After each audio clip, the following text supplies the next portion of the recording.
తెలుగు పరిశ్రమకు హీరోయిన్ల దిగుమతి చేయడంలా దర్శకుడు హను రాఘుపూడి అసలు ఎంత ప్రత్యేకం అనేది చెప్పాల్సిన పనే లేదు. ఇక ఆయన హీరోయిన్ల ఎంపికలు చూస్తుంటే తెర మీదనే కాదు తెర వెనకాల గిట్లా అంతే అందంగా ఉంటారు.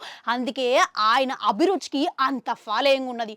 ఇప్పటి వరకు ఆయన పరిచయం చేసిన హీరోయిన్లు అయిన వాళ్ళు లావణ్య త్రిపాఠి, మెహరీను పెరిజాడ్డా, మృణాల్ ఠాకూర్ వీళ్ళందరూ అసాధారణమైన అందగత్తెలు. ఇక ఆయన విజయం వెనకాల వాళ్ళ అందం గిట్లా అంతే పాత్ర పోషించింది అని చెప్పుకోవాలి. ఇక ప్రస్తుతం మన అను రాఘుపూడి ప్రభాస్తోని ప్యాన్ ఇండియా సినిమా ఫౌజీ తెరకెక్కిస్తున్న సంగతి తెలిసిందే.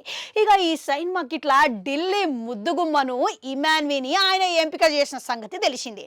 అయితే ఇమాన్వి పూజ కార్యక్రమాలనే సినిమా రోజు ఎప్పుడైతే పూజ కార్యక్రమం చేసి లాంచింగ్ చేసిరా ఆ రోజే అమ్మడు మస్తుగా హైలైట్ కనబడ్డది. ఇక ఆమె అందమే అసూయపడే అంతగా అందంగా ఉన్నది అని సినిమా విడుదలకు ముందుగానే జనాలకెళ్ళి ప్రశంసలు అందుకున్నది. ఇంకా అంతేకాదు ఇక ఈ సినిమాకు ముందుగానే ప్రారంభానికే సాధారణంగా హీరోయిన్ల కట్టుబట్టు అనేది వాళ్ళ సాంప్రదాయం ప్రకారం కట్టుకుంటారు. కానీ ఇమాన్వి మాత్రము అన్నిటికీ భిన్నంగా తెలుగు సాంప్రదాయంగా పద్ధతి గల చీర కట్టులా మెరిసింది. ఇక గదిగిట్లా చీర గోల్డెన్ కలర్ వేసుకొని మంచి రవికతోని అందంగా కల్పించి అందరినీ ఆకర్షించింది. అయితే ఈ చీర ఎంపిక అన్నది అను రాఘుపూడి చేసిండు అన్నది ఎంతమందికి తెలుసు? మళ్ళా గిన్నాళ్ళు ఈ వ్యవహారం అనేది గుట్టు లెక్క ఉన్నది. కానీ ఇప్పుడుగా గుట్టు రట్టయిందనమాట. స్వయంగా అను రాఘుపూడే ఈ చీర ఎంపిక చేసిండంట.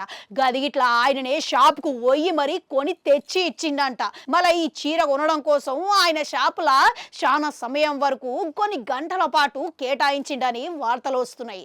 మళ్ళా చీర కొని ఎంపిక విషయంలోనే ఆయన ఇంత సమయం కేటాయించిండంటే ఇక సినిమాల హీరోయిన్ చూపించడంలా ఆయన ఇంకా ఏ స్థాయిలో శ్రద్ధ తీసుకుంటాడంటారు? మీ ఊలకే వదిలేస్తున్నా ఆవు ఇంతకు మీరేమంటారు? అను రాఘుపూడి ఎంపికలు ఇప్పటి వరకు తూజా తప్పలేదు. మళ్ళీ ఈ హీరోయిన్ గిట్లా అంతే విజయవంతమైన హీరోయిన్ లెక్క మారే అవకాశాలు ఎంతవరకు ఉన్నాయంటారు? కామెంట్లల్లో కామెంట్ పెట్టుర్రి. అట్లనే 1 గంట ఉంటుంది, అది కూడా నొక్కురి మళ్ళొస్తా.